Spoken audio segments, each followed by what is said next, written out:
Hello అండి. Hi అందరికీ. అందరూ ఎలా ఉన్నారు? నేనైతే చాలా బాగున్నానండి. మీ అందరూ కూడా చాలా చాలా బాగుండాలని అనుకుంటున్నాను.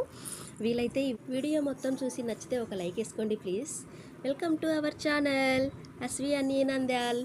ఈరోజు వచ్చేసి అశ్వి వాళ్ళ అమ్మమ్మ వాళ్ళ ఊరికి వచ్చాడండి. అదే టంగుటూరు. నంద్యాల నుంచి 25 నుంచి 27 కిలోమీటర్ల దాకా ఉంటుంది. ఇక్కడ వచ్చేసి అశ్వి ఫుల్ ఎంజాయ్ చేస్తున్నాడండి.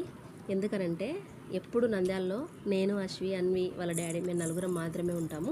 అదే ఎప్పుడు కూడా ఇంట్లోనే ఉంటాము. ఎందుకనంటే వాడికి స్కూల్కి వెళ్ళేసి వస్తానే ఇంకంత టైం దొరకదు. హోంవర్క్ తోటే టైం అంతా అయిపోతుంది కాబట్టి వాడు బయటికి వెళ్ళి ఆడుకోలేడు. ఒకవేళ ఆడుకున్నా కూడా నాతోనే ఒక 5 to 10 మినిట్స్ అట్లా మాత్రమే ఆడుకుంటాడు. అందుకని చెప్పి వాడికి అంత ఫ్రీగా అక్కడ ఎంజాయ్మెంట్ అనేది ఉండదు. అందుకని చెప్పి వాడు టంగుటూరుకి వచ్చినప్పుడు మాత్రం చాలా చాలా సంతోషంగా ఉంటాడు. ఇంటి దగ్గర ఉన్నప్పుడు కూడా మమ్మీ అమ్మ వాళ్ళ ఊరికి వెళ్దాము, తాతయ్యని అలాగే పెద్ద మామ, చిన్న మామ, చిన్నత్త, పెద్దత్త వాళ్ళందరి దగ్గరికి వెళ్దాం మమ్మీ అని చెప్పి రోజు వాడు నాతో అంటూనే ఉంటాడండి. ఎందుకని చెప్తే అక్కడ వాడికి సంతోషం దొరుకుతుంది. వాళ్ళందరూ వీడిని ప్రేమగా చూసుకుంటారు. వీడు కూడా వాళ్ళతో హ్యాపీగా ఉంటాడు. అలాగే అక్కడ వాటర్ ట్యాంక్ కనబడుతుంది కదండి, అక్కడ కోతులు ఉంటాయి, ఇంకా బర్రెలు తిరుగుతుంటాయి. ఇంటి దగ్గర చిన్న కుక్కను మా అమ్మ వాళ్ళు పెంచుకుంటున్నారు. ఇంకా మాకు ఎద్దులు ఉన్నాయి. ఎద్దులతోటి ఇలా వాడు చాలా అంటే చాలా హ్యాపీగా ఉంటాడండి. అందుకంటేనే వాడికి ఎక్కువ సంతోషము.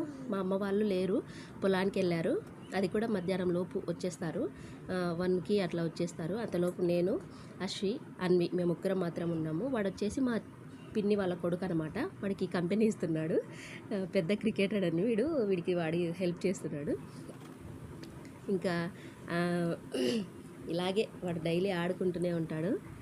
ఇక్కడ ఉంది చూడండి పొగాకు.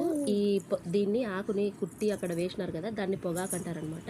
మా అమ్మ వాళ్ళు అది కుట్టడానికి పొలంలో ఎవరు రాలేదని చెప్పి ఇంటికైతే ఆకు కొట్టుకొచ్చి తీసేసుకొస్తున్నారనమాట. ఇంతలోనే అమ్మ వాళ్ళు వచ్చారు.